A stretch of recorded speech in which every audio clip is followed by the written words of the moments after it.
if you will, an ordinary man who one day discovers a store the size of the world, a store with one-on-one service, no jostling crowds, no parking, yet continuously explored by millions of eager shoppers, all of them hungry for information, searching, seeking, finding, buying.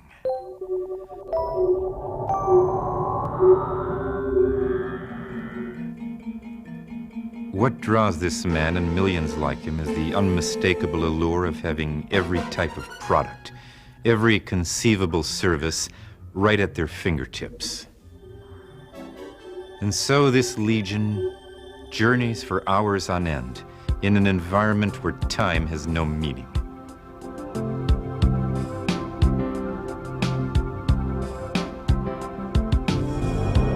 For the answers to their dreams lie somewhere beyond the bits, bytes, gigs, and rams.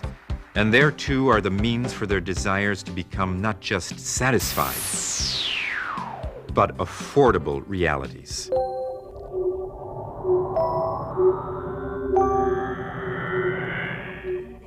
These mysterious travelers have learned to wield the power.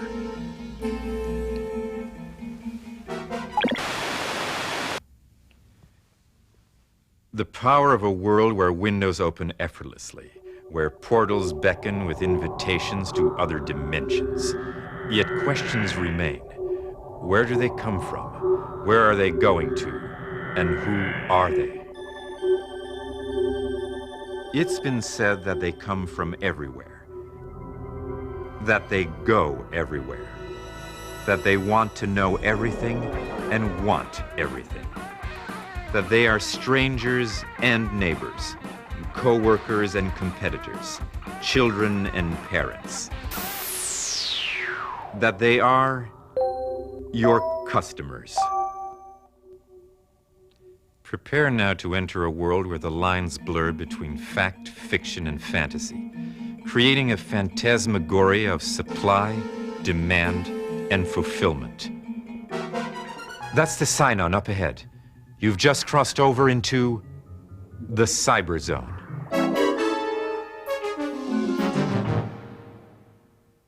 Ladies and gentlemen, welcome to Internet Shopping 99, Making Money on the Web, sponsored by Ernst & Young LLP. Please welcome Stephanie Sherman, Vice Chairman Marketing, Ernst & Young. Thank you. So, good morning to everyone. Nice to see some familiar faces here this morning. And welcome to Ernst & Young's second annual session on making money on the web. We're delighted that you've committed some of your valuable time to spend with us today. We think we have a dynamite session lined up for you this morning as we explore some of the latest developments in internet shopping and hopefully help you distinguish between fact and fantasy in the cyber zone. Now, to help us this morning, I've asked for distinguished industry executives to join us on stage. These gentlemen, whom I will introduce in a moment, are truly at the head of the pack in terms of understanding how to use the internet to sell to consumers and to do so profitably.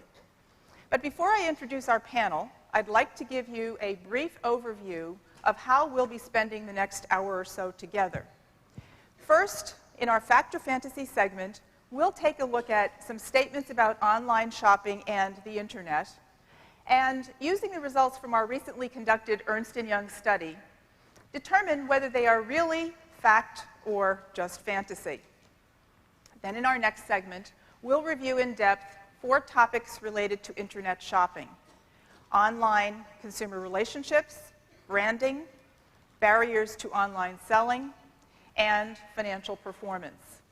Now here we'll be tying together results from the Ernst & Young study, comments from our panel, video interviews with consumers, and input from all of you. Finally, we'll wrap up the session with some time dedicated to your questions and responses from our panel. Okay, now to introduce our panel. I'm very happy to have 4 outstanding experts join me today to discuss the truths and dispel some myths about internet shopping. Now, these gentlemen are from left to right. First, Richard Owen. Richard is Vice President of Dell Online worldwide at Dell Computer Corporation, one of the pioneers of and an undisputed leader in online shopping. Next, we have Kent Anderson. Kent is president of Macy's.com, the online subsidiary of the world-famous department store. Then we have Bob Schwartz. Bob is general manager of internet retailing at Nordstrom, the upscale department store chain synonymous with outstanding customer service. And finally, David Bolotsky, who is a managing director at Goldman Sachs and monitors the internet arena. Please join me in welcoming our panel this morning.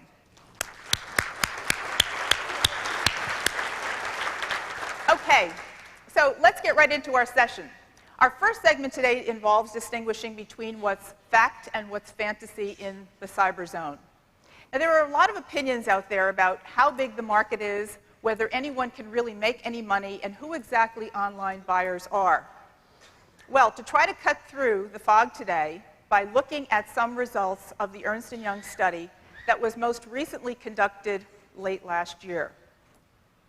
Now, in this study, we polled more than 1,300 consumers by phone on the topic of internet shopping.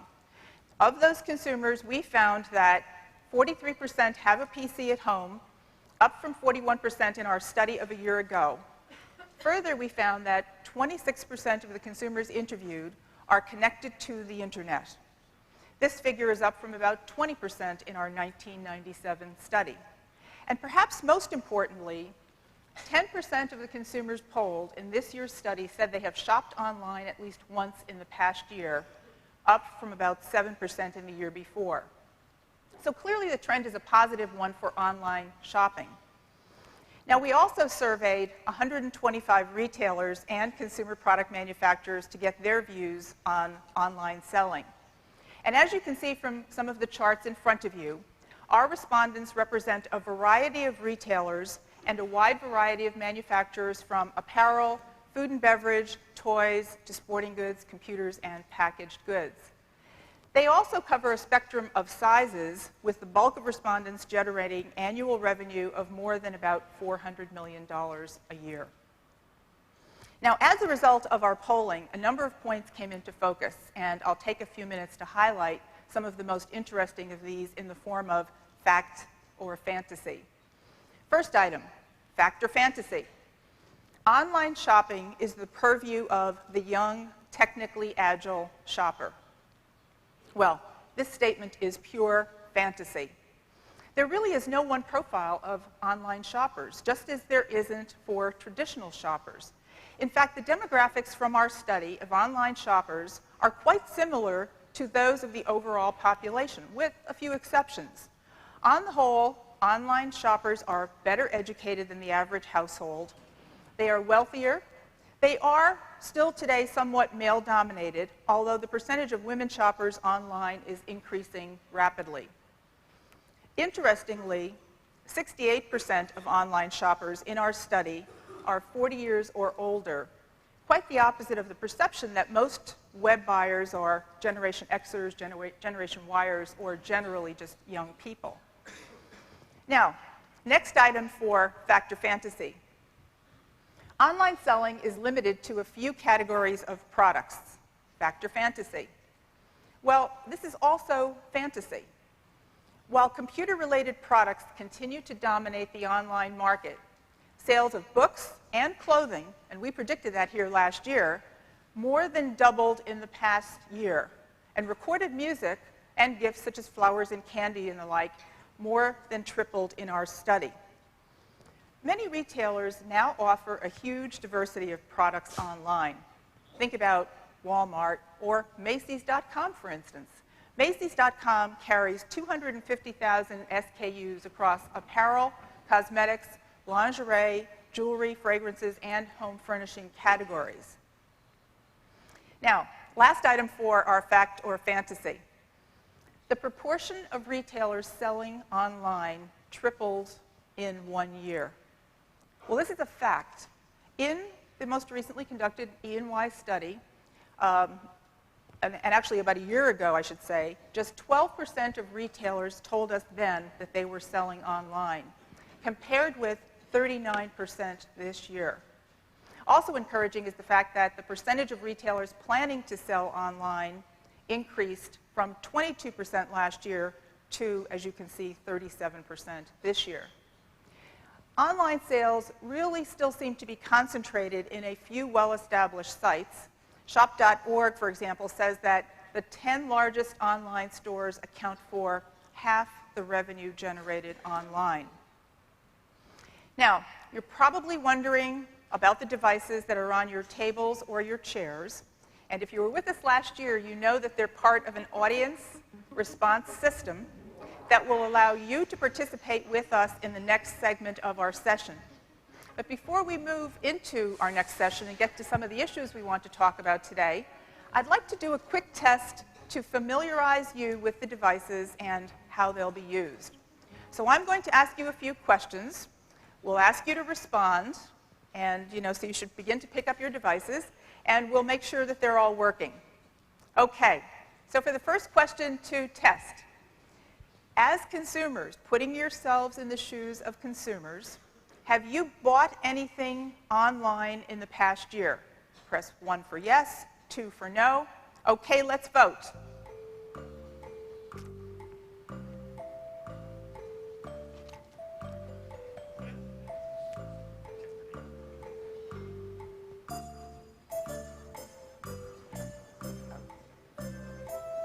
Okay.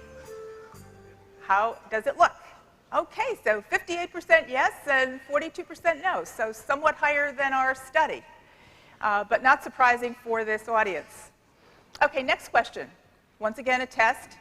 How long do you think it will take web shopping to become a commonplace activity for a majority, that is greater than 50% of Americans?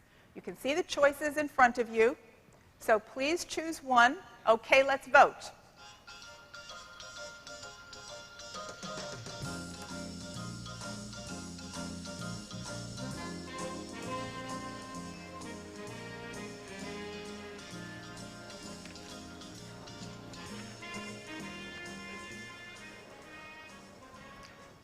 Okay, so let's see. Well, we think it's going to become commonplace. 30% of us think in 3 years. 44% say 5 years. And you can see the rest of the dispersion. 2% think never. Okay, so interesting results. So it sounds like we have a lot of believers in the online e-commerce experience. Let's move on to our next segment. Now, for the next 45 minutes or so, we're going to take an in-depth look at 4 topics related to online shopping. First, we'll discuss building relationships with online consumers. Then we'll look at the whole area of brands and how important branding is in online selling. Third, we'll review perceived barriers to successful online selling, such as technology issues, distribution or fulfillment issues, and product appropriateness. Finally, the all-important, maybe not all-important, but a very important issue, money. Who's profitable and who's not, and is it even important to make money? So let's get into our first topic, building relationships with consumers. Now, for this topic, I'd like to turn to Richard Owen of Dell Computer. And Richard, the question for you is that Dell has been very successful selling to consumers online. You're also making money doing that. So what's your secret? How has Dell been able to develop such strong relationships with your customers online? Well, first of all, I think it's very interesting that we should be even discussing the topic of relationships online, because not long ago, people didn't think it was possible to build an online relationship at all. And today, it's very clearly an important part of our business. First of all, we sell to businesses as well as consumers, and a lot of our electronic commerce business is business to business today. And you get a relationship business to business by providing the complete buying cycle online.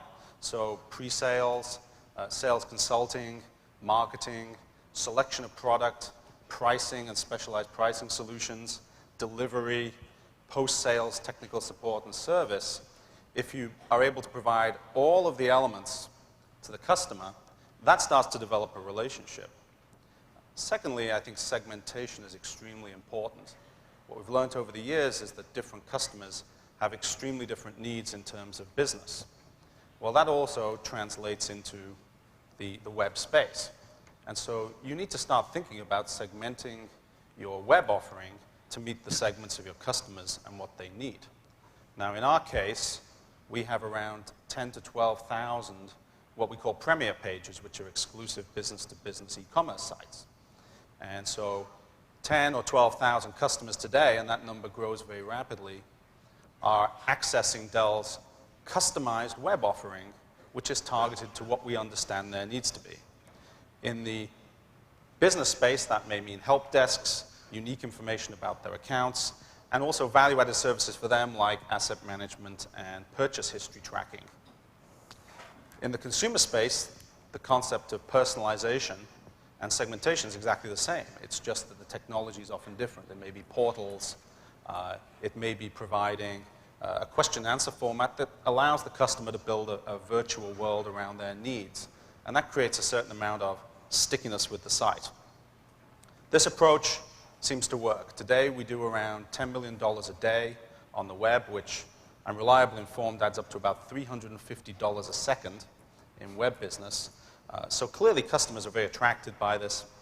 And I think the key takeaway I'd leave you with is relationship building can be built down to a relationship of one-to-one with the web much more effectively than you can do it through any other medium, because the web allows you to build this cocoon around the customer of a virtual relationship. And relationships are actually stronger on the web than I think you'll find in most of your other distribution mechanisms. Okay, Richard. Any other of our panelists want to comment on what Richard said or add to the building relationship issue? I would just add that there's a lot of attention being paid right now to pricing online, and that being the key point of differentiation. And On Sale today announced they're going to go to a 0% gross margin model in the PC area, make their money on advertising. And I think Richard's point is very well taken, that ultimately it's a relationship. It's going to be, just as it is in stores, it's going to be customer service that distinguishes companies from one another online. I think pretty quickly you'll see pricing and, to a large extent, assortment neutralized on the web.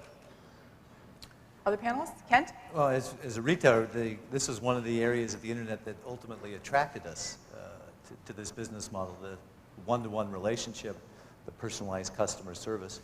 These are very attractive things to a retailer, and I agree, Richard, that the internet is the perfect medium in which to explore those possibilities. Colleagues, okay. Well, I have a follow-up for, personalization is critical. Early on in technology days, we had something called WYSIWYG, what you see is what you get, and that really had to do with desktop publishing. I see this really from what you hear my cohorts speaking about. It's what you need is what you will get, and personalization is critical. We try to do that at Nordstrom.com through a couple of different vehicles also. I think people ought to pick up on the point that David made, which is that to some extent, the internet's an electronic market, and you're going to see prices converge to something which the financial backers of institutions find acceptable. So the only differentiator ultimately is your ability to create this relationship over the web, which keeps people coming to you. And it's not just the web, it's the entire offering. In our case, it's not just selling a computer, it's servicing and supporting and delivering it on time. We have to be very good at all those things to be successful. which one item have you purchased most often online in the past year? Now you can select only one item, and to make this manageable for you, we've narrowed the selection list to 7 popular categories, and you can see the categories in front of you, down through consumer electronics and travel. If none of those categories is your dominant category, if you've purchased something else more frequently that's not listed, then you need to choose other. Okay, so let's vote.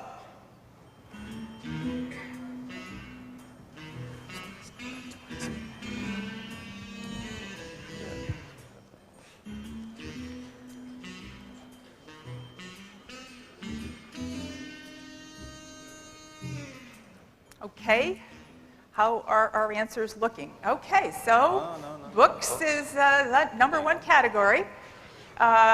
This audience, very interesting. You'll see in a minute that you're somewhat different than the consumers in the Ernst & Young study.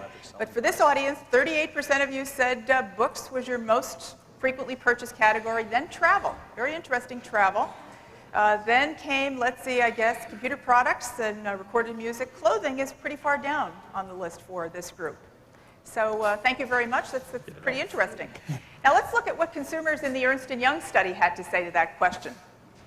You can see in this one that computer-related products and books were also the runaway leaders here, while apparel came out very high with the consumers. And remember, we had 1,300 consumers in total who were polled. And then came recorded music, gifts, consumer electronics, and travel were also popular. So now I'm going to turn back to our panelists. You've heard from your customers in the audience and from this recent study. I have a question for Kent Anderson from Macy's.com. Kent, what do you think the predominant product categories sold online will be in the coming year? Kent? Well, Stephanie, I wish I possessed a crystal ball that could answer that question and tell you what the next Furby will be, but I don't. What I do have is fourth quarter results at Macy's.com and a concurrence with your data that suggests that the internet customer is looking more and more like the brick and mortar customer in our stores, and conclude that the explosive growth that we have seen will continue, and will continue in the kinds of product categories that we're involved in. Product categories that just a year ago were considered to be internet unfriendly. I think our results demonstrate that consumers are ready and eager to buy all categories of products, from big ticket fine jewelry, fashion accessories, and ready to wear for men and women, to the more established items for the home. But in addition, we believe that the future growth and this year's big winners on the internet will not only be driven by a normalization, if you will, of the internet customer demographics, but three key drivers for internet strategies. The first being a gift-giving purchasing on the net. We think this overcomes the immediacy and the tactile issues of buying on the internet, and strongly supports our thinking of continued growth in a wide range of product categories, including books, music, CDs, computers, and apparel merchandise, toys, flowers, etc.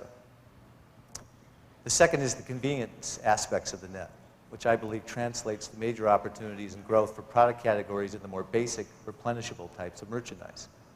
Cosmetics, intimate apparel, hosiery for the department store industry, groceries, garden supplies, health and beauty aids for other types of retailers. In addition, we also see the convenience aspects translating into new business opportunities, special sizes, expanded assortments in categories like shoes. The third driver is the technology improvement. Here we see the improvements in image and color technologies combined with improvements in personalization and collaboration technologies, translating into an improved internet experience for the customer and overcoming the barriers to selling, especially fashion type of merchandise. So the answer to your question, we believe, is that 99 and beyond will continue to see dramatic growth in a wide range of computer products versus the more narrow, earlier adopters of the net. Okay. So others on the panel, how do you feel about product categories? I was interested to hear what my friend Kent had to say, and I agree with a lot of what he said. I think by dollar, my friend from Dell will still continue to rule. PCs will be the #1 by dollar. By units, I do believe that it'll be books or shares of Amazon.com. And for apparel, I believe it'll be replenishment products like Kent said. Okay, others. I'd add a couple of categories that I think are well suited that certainly didn't show up too well on the audience panel here. One is the toy category, which started to come of age this holiday season. And one of the issues here is that you have to have a site that's compelling. You know, one of the reasons retailers are very successful is they have great stores, and there still are not a lot of great stores online. That's changing quickly, but you're starting to see some real contenders in the toy category. You also need support of the manufacturers, and that's what's held back, in my view, the electronics category, audio-video product, which I think also is a natural for selling online, but there have been a lot of manufacturer issues, which I think, based on discussions I've had with some vendors recently, I think will start to be addressed in 1999. I think that'll be a category that starts to take off as well. If people are willing to spend $2,500 buying a computer online, I see no reason why they won't buy a DVD player or other $3,500 technology. I think anywhere where there is a highly defined product, you're going to see it eventually shift to the web very quickly. So there's very little value add from the customer laying their hands on something where it's basically a series of specifications. And that's why you've seen the takeoff in DVD-ROM, CDs, books, products where essentially the customer knows what they're getting without having to go and lay their hands on it. All of that commerce will move very quickly to electronic. And I think the last categories to shift will be areas like clothing, where to some extent there's a very subjective element still to the purchase decision.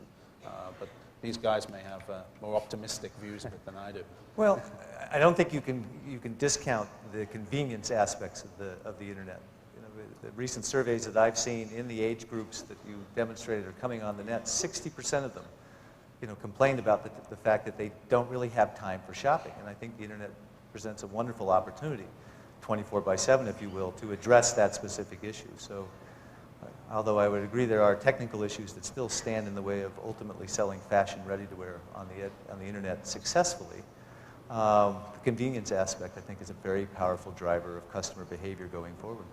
Any comments on apparel, Bob, from you?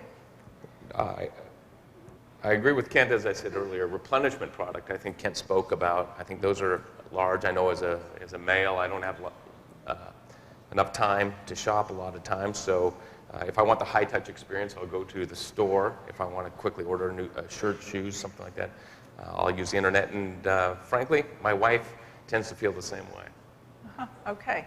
Well, last year, you know, we said that we thought apparel was going to be a big category this year. And it turned out, it was interesting in our study that a number of people were buying apparel online. So I'm going to be right up there again, saying as I did last year. I think apparel is going to surprise us because of the branding issue, which is now our next topic. Let's move on to the subject of branding. As in traditional channels, brands play a very important role in cyberspace, both for retailers and for manufacturers. There's a lot of equity in brands, whether it's in the company or the product brand, which can give established companies an edge when starting out online. But as sites such as Excite, Yahoo, and Amazon.com have proven, this brand edge can be short-lived and vulnerable to the efforts of nimble and innovative competitors. So now I have a question for my friend from Nordstrom, Bob Schwartz. Nordstrom is one of the most well-known and respected brands in retailing. You also sell a variety of popular branded products. So how big a factor have you found brands to be in attracting people to your site and making them feel comfortable in buying from you? Well, I thank you for the great question. Brands play a huge part of success on the internet. What comes to mind when you think of Amazon.com, again, other than I should have bought it at 50, is the brand. You've never been in their store. You've never spoken to one of their salespeople. You've never touched Amazon. It's their brand. It's hard to think of anything other than brand when it's a virtual company. And if you think about it, some of my experience was in selling intangibles, and it's one of the hardest sales out there. But you tend to lean very heavily on credibility, and brand brings that credibility. When you visit the site, someone's site, it's just bits and bytes out there. It's not necessarily anything tangible. You don't know who's behind it. When you click and you take a look at merchandise, it's just an image out there. You can't touch it, you can't feel it, you can't try it on. Does it really exist in inventory? When you place an order online, who's actually behind that order? Who's standing behind it? You never see a salesperson. What you do get is you get an electronic mail from somebody. Brand in essence becomes the bridge of confidence between the consumer and the online experience.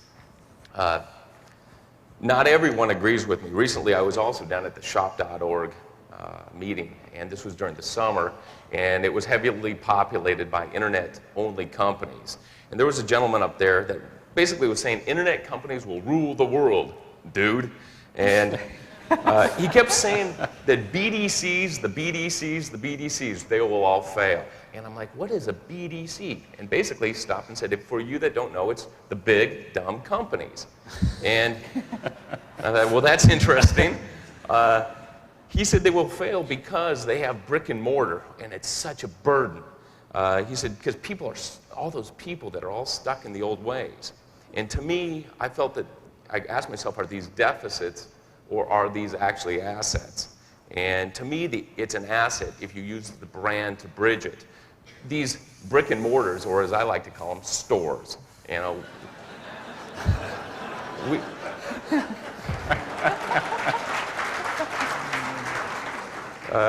They translate into comfort for people as they pass our 99 stores across America. When they see it sitting there, it translates into comfort of actually buying online. Each time they speak to one of our 50,000 employees, that also translates into the people standing behind Nordstrom.com. Leveraging assets like a brand to make that extension, we hope will make us a big, smart company. If you think about it, internet companies have to spend millions and millions of dollars on branding campaigns. As a big company with a brand, we don't have to focus on branding campaigns on the internet. We instead focus on initiatives like awareness to draw people in. For instance, we leverage another one of our competencies, which is we have millions of shopping bags and millions of credit card statements that go out. And we put the Nordstrom.com URL on that. Can a brand, the last part of your question was, or actually the middle was, can it make you comfortable buying online? There was a recent survey that we were pleasantly surprised that said that Nordstrom was second only to Charles Schwab in a survey of customers who were asked where they prefer to bank. And obviously, that speaks only to one thing. That speaks to brand, that speaks to trust. When a customer goes online and it's Nordstrom.com, they have trust. In other sense, in other companies that are internet pure plays, until that brand's built, that's where you get the friction of the credit card concern. In fact, many of those, we were thrilled with the amount of volume on our site over the last 3 months that have been $500 plus purchases. The final part of your question was about brand and customer retention. Though brand is a powerful tool to open up new channels, it unto itself will not create customer loyalty or maintain customer loyalty. Nordstrom has always believed that keeping customers coming back is all about listening to the customer and hiring great people. That in turn can add strength to your brand. So yes, as you can see, I'm a strong believer that brand is a critical element to success on the internet. Okay, thank you for that, Bob. So here for the stores. Yeah. Anybody want to follow up on what Bob had to say from our panel? I would add that, if you look at the role of brand, one concern that a lot of folks have had is the internet's going to be the opportunity for manufacturers to go direct to the consumer and bypass the retailer, whether it be a store-based or an internet-based retailer. My view is that in most cases, the manufacturers are going to be very reluctant to do that, and the best positioned companies actually to capitalize on the internet are those that have their own brands and have brands that are very powerful with the consumer. Nordstrom clearly is moving in this direction. Dell has made great strides. You've got companies like The Gap. I would argue companies with relatively few stores and tremendous reach, tremendous customer awareness, like a Crate & Barrel, even a Barney's, which has an awareness above and beyond certainly the number of stores that it has, I think could expand its market share and benefit quite a bit by moving aggressively online. This could be the cheapest time for a company to actually build a national brand through the internet. If you haven't got a brand today, you could get online and build that for $40 or $50 million, which is a small sum of money compared with what most of us have to invest to build a national brand. At the same time, I think I agree with Bob's comments that existing companies with existing strong brands have the first opportunity to do this. And if you don't take the opportunity, somebody else will come along and they will build a brand in your space on the web. So it's really a foot race, and I think that if you have a strong brand today, you should be leveraging it to get onto the web and create a strong web brand, and that'll be a very defensible position. Okay, so thank you to our panelists on that question. Now let's go back and call on our friend, Rob Sterling in our case, to see what shoppers have to say about brands. A well-known scribe of long ago asked a question: what's in a name? And in the hundreds of years since that query fell from the bard's pen and Juliet's lips, similar questions have formed the battlegrounds for some of the world's fiercest promotional and marketing campaigns. Now we enter a new battle zone, the cyber zone, where names and what they contain assume startling new dimensions of preferential power. But do the facts match the priorities of those who walk the purchasing pathways with calm confidence and solid credit lines? For them, perhaps, the question becomes not what's in a name, but what's in it for me? Well, when I am looking for a product online, I pay attention to the brand name. It's important. It usually represents the quality. Well, being that I haven't shopped online very often, store brands are important. I'm going to go with who I recognize. I tend to be a pretty brand-conscious consumer in traditional retail environments. So brands are pretty important online, unless it's more of a commodity type thing. But brands, both the product brand and even the stores, I tend to stick with the stores that I know. Okay, so some interesting snippets from some consumers on the street, so to speak. So now we're going to come back to you in the audience. Let's hear from you again. Using your handheld devices, pick them up again, we'd like you to tell us, as consumers, how do you feel about brands? Now, the question for you is, which of the following do you think is most important when buying online?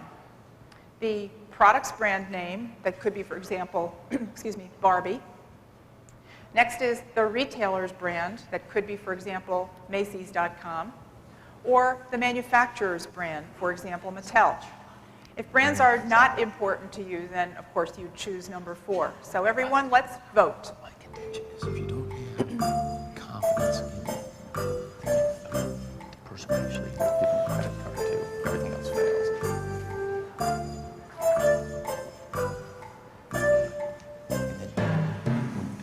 Okay, let's see what the answers show. And so, brands, I guess we'll have to say, are important. At the top is the brand name of the retailer. Then comes the brand name of the product. And next, the brand name of the manufacturer. A few people out there say brands are not important. So I think brands, we're saying in the audience, are important. Now let's see what consumers in the recent Ernst & Young study had to say about brands. And as you can see from the charts coming up in front of you, now in this chart, we actually gave our consumers more than one choice. We can't do that with your handheld devices, so that's why the numbers are somewhat different here. But as you can see, brands are pretty important to these people. 82% of consumers said knowing the product's brand is important to their decision to buy online. About the same percentage, around 80%, said familiarity with the retailer or manufacturer was important as well. Okay, now let's turn to our third topic, and that is barriers. Now, as you all know, if you've been there and tried to do this, setting up a successful online business is much more than putting up a spiffy, neat kind of website. There's a host of other challenges to be addressed. Technology issues, distribution or fulfillment, if you haven't done that before, organization structure, who's responsible, who's accountable for the P&L, just to name a few. Now, as we surveyed retailers and manufacturers, we found some very interesting opinions on what they considered to be barriers to selling online.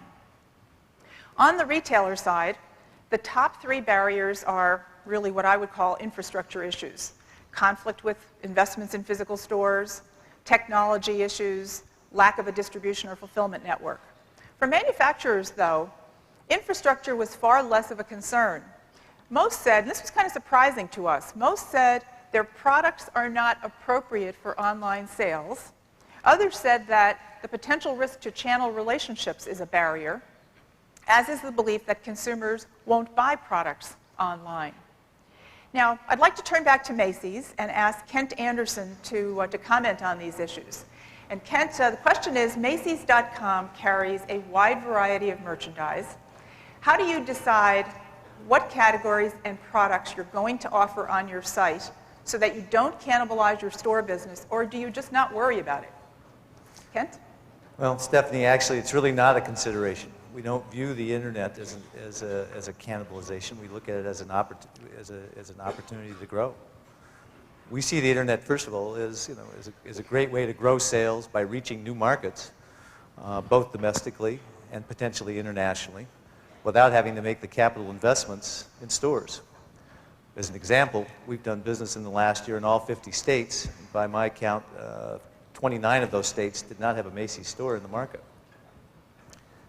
Second, we do not see the internet as a separate channel, but an extension of the powerful Macy's brand. And as a result, our thinking is to integrate the net business into our stores. And examples of that with Macy's.com include the bridal registry, which is an in-store activity that has now been brought to the internet, the use of our proprietary credit in the internet, the rewards programs, et cetera, that are part of the Macy's proprietary credit are also available on the internet. And the integration into all of our legacy systems so that sales, returns, customer behaviors, tracking of customers' behaviors, et cetera, are all part of the equation going forward. Future enhancement we're planning this year is to take a lot of the customer service elements of our store environment, specifically related to our credit activities, account balances, payments, these types of things, and bringing it to the internet as a way to make it easier and faster for the customer. Finally, we see the internet as a powerful channel to reach the younger customer, which is an important issue for my business. We think it can be a driver of starting a very profitable lifetime relationship with these customers. And through the internet's really unsurpassed ability to deliver on personalization and collaborative marketing and selling strategies, we see this as a great upside. So the answer really, from my perspective, is that the internet with a brand like Macy's really is some of the parts are greater than the whole versus cannibalization. We just don't really see it as an issue. Okay, any other panelists want to comment, follow up? Bob? I would add to Ken's conversation that cannibalization certainly is not a concern. Your biggest concern is not cannibalizing yourself. Your biggest concern is cannibalization or losing market share from other people providing that type of service online, because ultimately it boils down to the consumer and the choices that customer wants to make.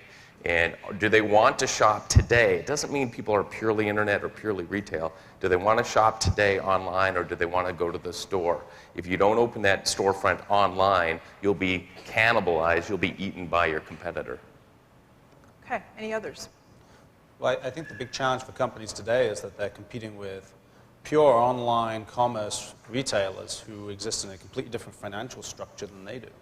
And I think the anxiety is that if you have certain constraints and expectations that you've established as a company and your shareholders expect from you, it's very difficult to compete with companies who don't seem to be existing within the same framework. And I think this is a real anxiety today. So the financial structure of this industry is going to talk a lot to the degree to which online commerce takes off and to which companies are willing to cannibalize their own business. Okay, well, thanks to everyone on that issue. So now we've heard from the companies, the sellers, as to what they consider their barriers to selling online. Now, what is keeping consumers from buying online? For more on that topic, let's go back to some consumer on the street interviewing and Rob Sterling, our video. Within the darkest corners of our psyche lies a universal fear of the unknown, a terror that caused earliest man to cower as he witnessed the sheer power of the natural forces around him, a fear that still vestigially resides within our innermost structures, rising to the surface, even in the most courageous, when faced with the myriad challenges of the cyber zone, including when to buy or not. Well, I don't shop online because I don't want to put my credit card number on the computer, because you never know who's on the other side can get their hand on it. I think it would take me a while to get used to shopping online. I'd be a little concerned that I wouldn't receive the item that I wanted. I like to see things in person to pick them out, so that would be a little difficult for me to get used to. You go online, it takes 20 minutes to download a web page. It's ridiculous. We need more speed, and we need higher bandwidth on the internet. That's all there is to it. I really have no experiences shopping online because I don't have a credit card. We had to stick him in. We couldn't believe it. Okay. Now, back to the audience. A question for those of you this time in the audience who have not shopped online. So we know that a lot of you did, but for those of you who have not shopped online, what's keeping you from buying? Now, you can see some selections arrayed before you. And of these issues listed, which one best describes your reason for not buying online? And you can see the last one is, I don't have a computer. So, okay, let's vote.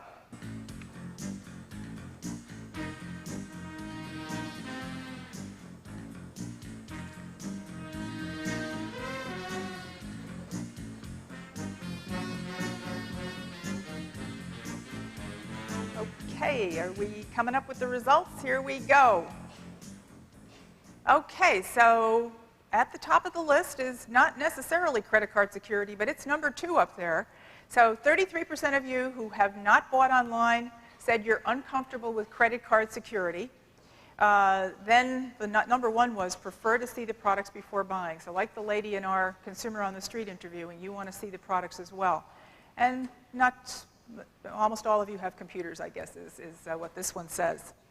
Okay, now let's take a look at what consumers in the recent Ernst & Young study had to say about barriers. You can see in the chart in front of you that the largest percentage of those who have not purchased online also named concern with credit card security as their biggest barrier. But in this case, once again, we gave them multiple choice, and so that's why the numbers don't add up to, or add up to more than 100%. The second largest percentage said they wanted, again, to physically see the product before buying it, and the remaining barriers involve issues such as not being able to talk to a salesperson, lack of sufficient product information, and the high cost of the products. Okay, so now to our panelists. So what do you think? Credit card security is still an issue among consumers, but so we've heard about some other issues as well. Richard, I'd like to start with you on this discussion, and could you talk about this issue of credit card security? What do you think about it? How do we get people more at ease? Well, I think that there's going to be various technology solutions over time that make it increasingly safer to purchase electronically on the web. But really, that's not the main issue. I think it was summed up well by the people on the videotape. This comes back to the issue of brand and confidence. I think you're much more inclined to enter into a financial transaction on the web with a company which you believe in and you have confidence will safeguard your privacy and your information. And so this is really a branding discussion. And a customer experience discussion, and a lot of the people on the video talked about poor customer experience on the web and ironing out the wrinkles there. So credit card security per se, I think, is actually a cover for what the real issue is. Okay, any others feel the same way? Or? I tend to agree. I think the bigger issue has more to do with the personal information and the security of the information that's being collected and what's going to be done with it. And I think that's going to be a very important subject as we go forward on the internet, is how that's going to be managed, and erring on the side of the consumer is going to be important, I think, in ultimately building this trust. Okay, anyone else? I think both Kent and Richard say it appropriately. It does get down to branding, it does get down to trust. I believe the credit card issue will diminish, especially with branded sites. I think the consumers will accept it more and more. I think some of the smaller sites without brand will continue to be a concern. One interesting fact is that many of our purchases at Nordstrom.com are actually on our branded credit cards and branded Nordstrom Visas. I believe that it'll continue to diminish. It'll be less and less of a concern. But one last point is that it's a major responsibility out there to make sure you have solid credit card and solid protection and security because of the acceptance and the momentum that's happening out there. Any issue out there will send kind of a shockwave and slow us down. Okay. I would add to that that I agree that it's a real issue, but I think ultimately it comes down to a risk-reward issue. And that is that if you said to every consumer out there, I'd give you $100, write you a $100 check if you put your credit card online, virtually everyone would do that. And I think it goes back to the issue of there not being enough compelling places to shop where you say, gee, it's so much better to shop online, therefore I'm willing to make that risk and get the reward of being able to shop on the net. And I think as online shopping becomes more compelling, people will be able and will be more willing to take that risk of submitting their credit card information. Okay. So now you've heard about this credit card security issue. So building trust is all important, at least to our panelists on that topic. So now to our fourth and final topic, financial performance. Now, many companies view the web as a money pit, a place where it costs a lot of money to get your site started, and as an area with perhaps no discernible return on investment. Of course, it's entirely possible to lose money on the web, but as many companies have shown, it's also possible to make a lot of money selling online. Now, I'd like to highlight two sets of findings from the Ernst & Young study conducted late last year to illustrate this point. First, we asked both retailers and manufacturers currently selling online to estimate how much of their total annual revenue will be generated online through the year 2001. And here is what they said. Both groups are fairly conservative, you can see in the early going, around 1% of their total revenue this year and around 2.5%, let's say, next year. But by 2001, retailers expect online sales to account for more than 9% of their total revenues, while manufacturers gave an estimate of just over 7%. That's some pretty impressive growth. The next set of figures relate to profitability. We asked the same set of companies to tell us when their online selling initiatives would be profitable, and here's what they told us. As you can see, the bulk of the respondents expect their sites to be profitable within 2 years. Some, in fact, are already profitable, particularly among the retailers. Interestingly, 18% of the manufacturers and 8% of the retailers don't expect their sites to be profitable in the foreseeable future. So now, speaking of money, I'd like to now ask David Bolotsky of Goldman Sachs a question. And David, we all know that Amazon.com, you've heard Bob talk about it, sounds like he hasn't invested early enough on this one. Amazon.com has yet to turn a profit, and many others also are struggling to get into the black with their direct-to-consumer initiatives. Yet the market has responded unbelievably to internet stocks. I think yesterday's Times had something like anything.com was, what was going to sell. So do you have to be profitable to be successful online, or is success defined differently for some period of time? David? Ultimately, yes. I mean, you're in business to make money. You're not going to be successful if you're not profitable. However, if you take a step back, look back 2 or 3 years ago, what were retailers, traditional retailers, saying about the internet? The skeptics were saying it's not going to generate material sales volumes, it's going to be a rounding error. That was the first line of defense. The second line of defense now is it's not going to be profitable. And frankly, the more successful it is, short term, I think the less profitable it will be. And what I mean by that is that there's this land grab going on right now. And the analogy that I would use is the grand opening of a store 40 or 50 miles outside the center of the city, in the outskirts of a town, where the population is going to triple, or maybe even over the next decade increase tenfold. Chances are you're willing to make an uneconomic short-term decision to tie up that real estate, to get that store out there, knowing that the market is going to grow. And that's the mindset on the internet. And carrying that grand opening analogy a step further, you have a situation where you grand open a store, often you lose money the first year. You have artificially low prices, artificially high promotional expenses, artificially high staffing levels that eventually get leveraged with sales volume. And I think ultimately that's what will happen online. What's going to end this money-losing scenario? I think one of two factors. Number one, either you get a bear market and therefore investors are going to look and say, gee, show us the money, show us the profits. Or number two, you see slowing sequential growth. But as long as you have 20% quarter-to-quarter sequential growth, which is 100% year over year, I think you're going to find that Wall Street remains fascinated with the internet and therefore continues to aggressively fund these startup companies. I would also point out that just because these companies aren't making money doesn't mean that they're not captivating the consumer. I would argue that if Amazon were to raise prices by 5%, or maybe even 10%, and its competitors online were to follow suit, I don't think their sales would fall by all that much. And so I think it's just a question of today we're artificially stimulating the market, but I think the market is very much there. David, a follow-up question now. To what extent do you think Wall Street will expect major retail companies, so existing retail companies, to have active internet initiatives in order to value their stocks favorably? I think everyone in my position, Wall Street research analyst, sort of has the knee-jerk question, what's your internet strategy? And the easiest thing to say is we have a website and it's not doing a heck of a lot. And I think that has been the case for the past year. I think that's starting to change. And I think as a retailer, you either have to play to win or don't play at all. If you're a dominant mall operator and you're thinking about opening freestanding superstores, you only do that if you're going to be the best at those freestanding superstores. And I'd say the same analogy holds with the internet.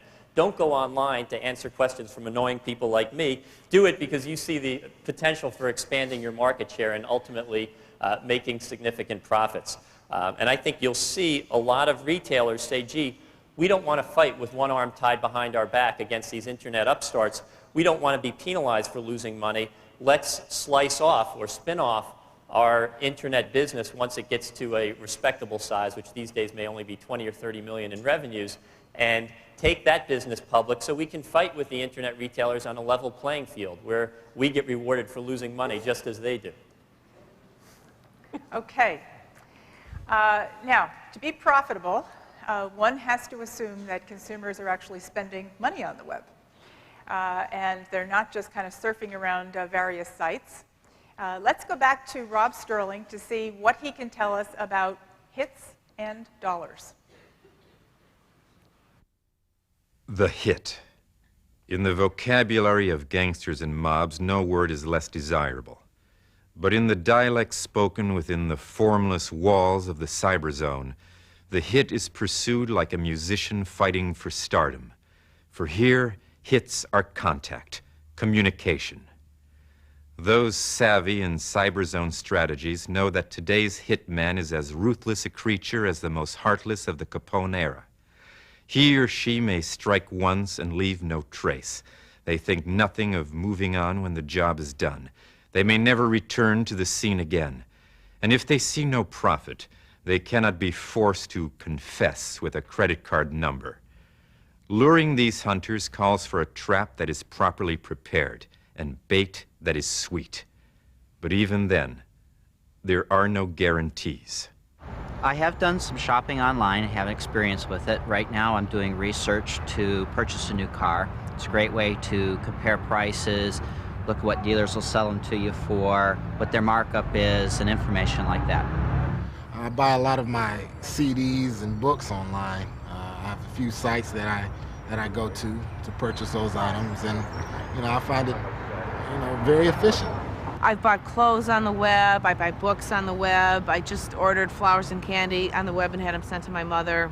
I probably spent $200-300 shopping on the net in the last year. Maybe you could say $35,000 worth.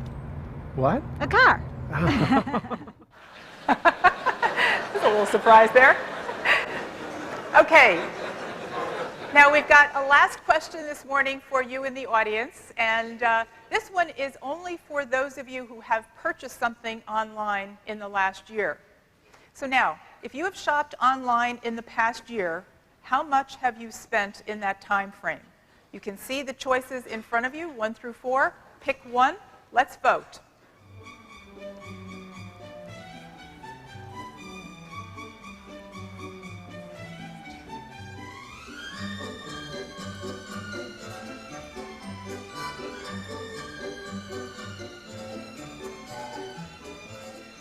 Okay, let's see what it says here.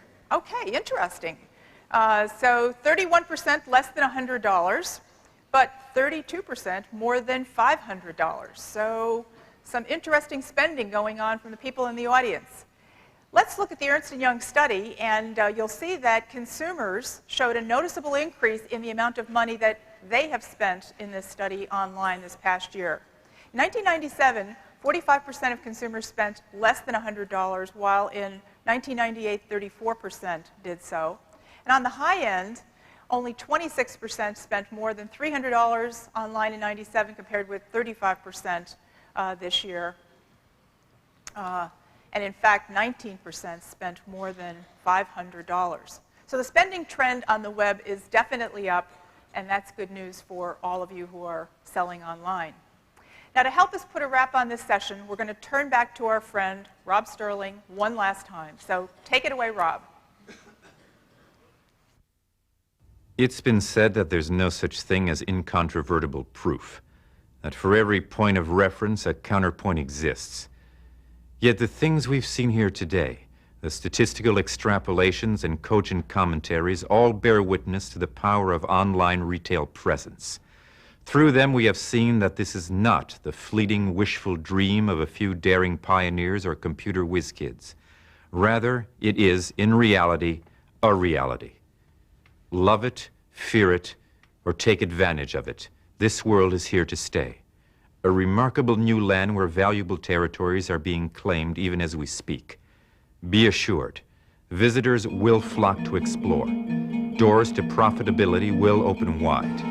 And here someday, if your mouse is pointed in precisely the right direction, and you see this constellation directly overhead, you just might join me in the cyber zone.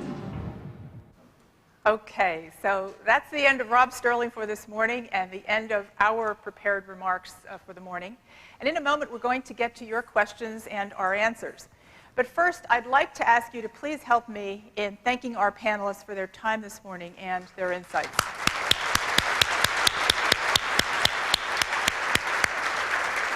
I'd also like to thank all of you for your time and attention this morning. You've been a great audience and participated with us all along.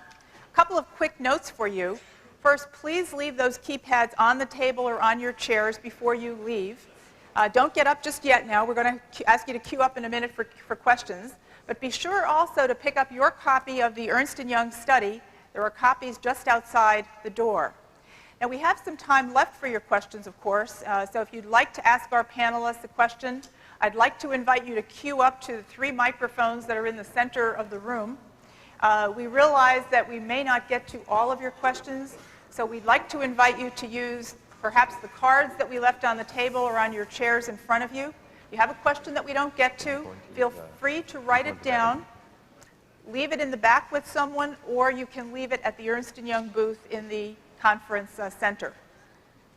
Make sure you leave your email address or fax number or something so we can get back to you. Now, let's get to your questions. And I can't really see too well here. I have a question here. Yes, go ahead. As a consumer, I mainly shop online for the convenience aspect, but I'm only willing to pay so much of a price for that convenience in terms of shipping and other factors. What kind of innovations do you see down the line in terms of fulfillment and what it's going to cost to get me the product? I know my best shopping experience was going to Walmart. I could see what was in stock, and I paid $3 for 2-day UPS, and I got an email with a link with my UPS tracking number. Look 2-3 years down the future. How are you going to compensate the consumers for the shipping charges, or actually get those costs down through leverage? Okay, let's ask one of our panelists. How about Kent? You want to try that one? Well, I think you hit the nail on the head. That's where I think all of us are heading, is building that infrastructure and ultimately reducing those costs and taking advantage of what we see as one of the profitable aspects of the internet, the ability to leverage some of the infrastructure that we have in place today and ultimately build the new pick, pack, ship, and track type of fulfillment that will be necessary to be successful. As to the issue of the cost of sending the package, receiving the package, I think that's going to be a competitive weapon that you'll see a lot of price movement on in 99, and something that we're clearly looking at as a way in which to attract customers and ultimately drive down costs for the consumer. Okay, let's try to get to the next question. What I would like to ask the speaker from Nordstrom and Macy's, how do you see the potential for selling your products overseas, worldwide? What are the barriers? Okay, Bob, why don't you start that one? Well, the barriers for international sale are pretty large, but they can be overcome.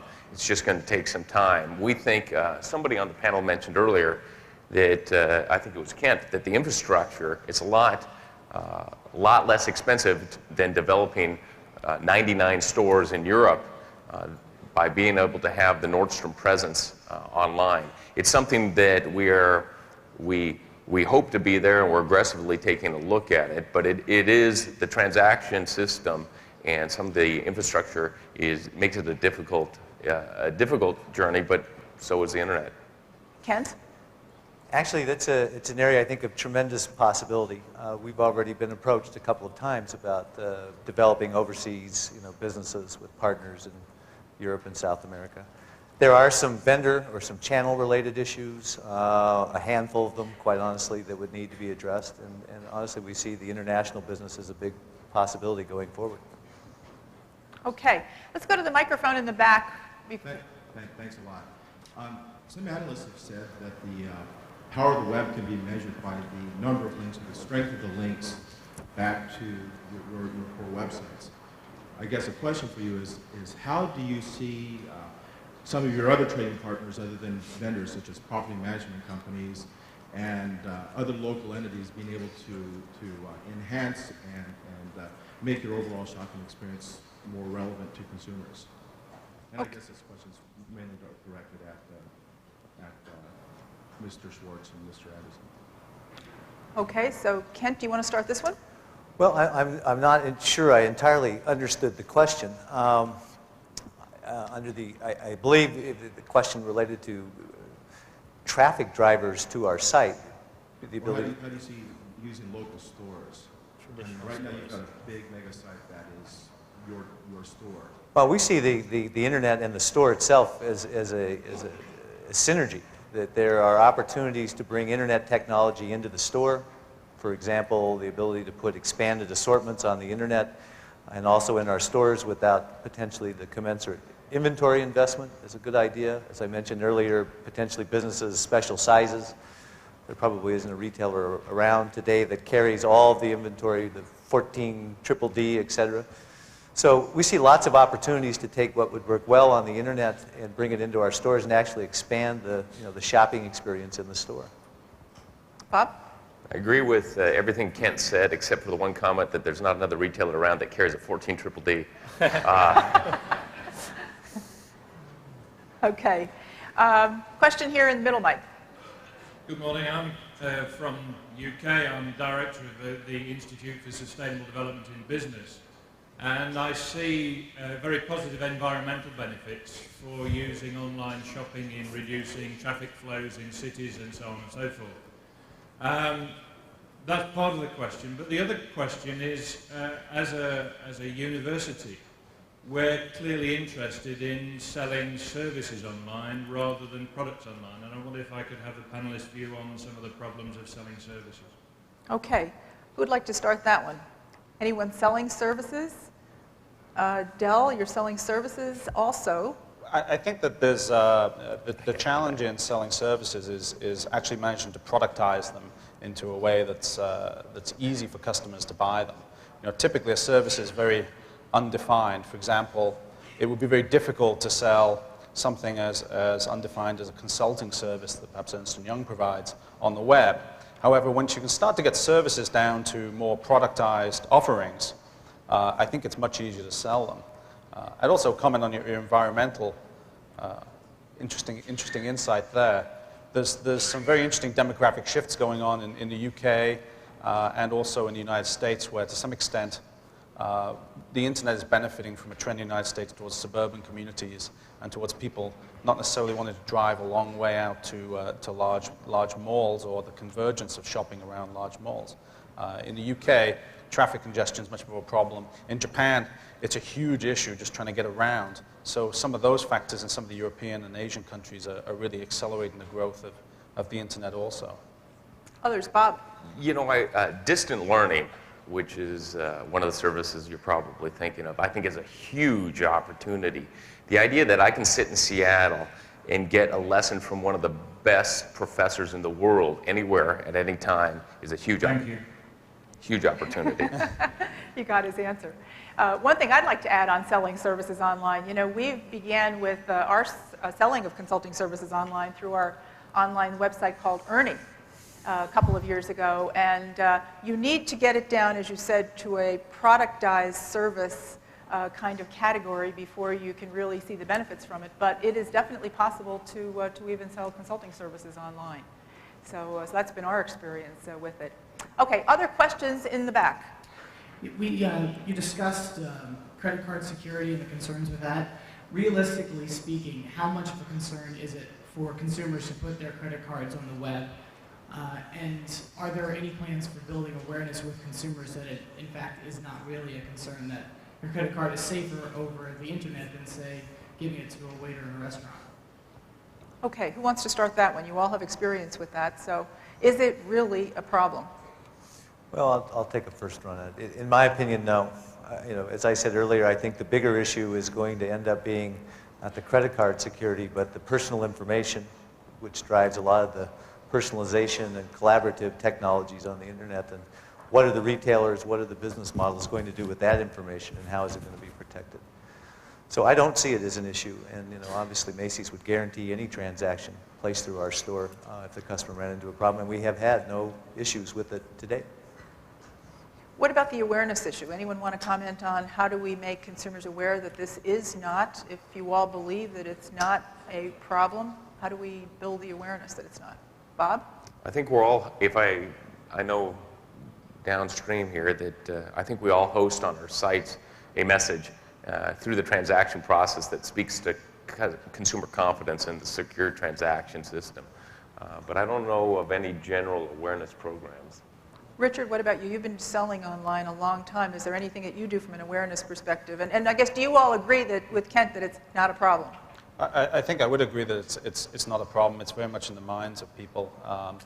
I think that over time you just find people becoming more accepting of this and easing their confidence. I think the real issue, as Kent said, is privacy. And this is going to be a major issue. And in Europe, there's certain moves towards legislation in this regard. And I think the European Union's moving in that direction. So there'll be a lot of contrasting approaches around the globe. And we've got to pay great attention to our privacy safeguards for our customers. There's legislation in the United States as we speak in that direction. So. Okay, we have time for one more question, and the lady in the back's been standing there for a while, so let's go to you. As an internet marketer, I've been faced with several challenges as to how to advertise my internet brand, whether it be online or offline. I'd like to turn it over back to you and ask you, what have been your advertising experiences and where has been the place where you've gotten the best results? Okay, who'd like to start with that one? Bob? David? David, number 2. Bob, number 1. We face a different, where'd you go? Thank you. We face a different set of issues in that, again, we are a well-known brand. I don't know what your brand is, but... I'm a service merchandise. Okay, very good. So we are focusing on awareness. And so that means mostly traditional media is a place where we can get them probably the best traction. You're seeing web advertising results drop dramatically. Back some time ago, click-through rates, the actual click response on ad ban used to be a couple percent. Then it went down and leveled out at about 1%. And now you're seeing it down at 0.5%. It's very, very difficult to build any sort of traction using purely banner advertising. Yeah, I would echo that, and some of the online companies, and these are solely online with no terrestrial presence to speak of, are using increasingly using traditional advertising media, television, print, billboards, and interestingly, those costs are not rising the way internet advertising and portal deal costs have risen. So from a cost effectiveness perspective, it's actually in many ways more efficient to use traditional media than online. Any other comments? Kent? Well, actually, a slight point of disagreement amongst us, finally. We also believe that the marketing on the internet is really the two functions: awareness, which we think traditional media serves very well, but I wouldn't discount the internet marketing. Specifically, portals, places like AOL, et cetera, have driven substantial traffic to our site, qualified traffic, and I think that's the answer. Really, is the traditional media is great for awareness, and the internet is terrific for targeting specific consumers who are looking for your type of product and bringing them to your site efficiently. So we see the internet and internet marketing is very successful. Well, for the record, I agree with you. That's been my experience also. Yeah, I think we're all struggling to find the right formula here, but just one other thought to leave you with. Don't discount word of mouth. It's an amazingly small World Wide Web at the end of the day, and people, referrals and newsletters and a lot of cross-pollination of ideas really does happen. You get a lot of traffic that way. Okay. Well, thank you to all of you once again. I think our time is up, and we appreciate your time this morning.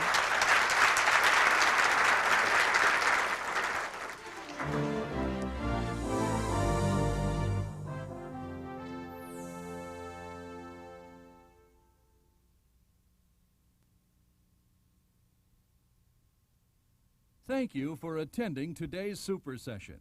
The exhibit hall is open today from 10 a.m. to 5:30 p.m. Concurrent sessions start at 10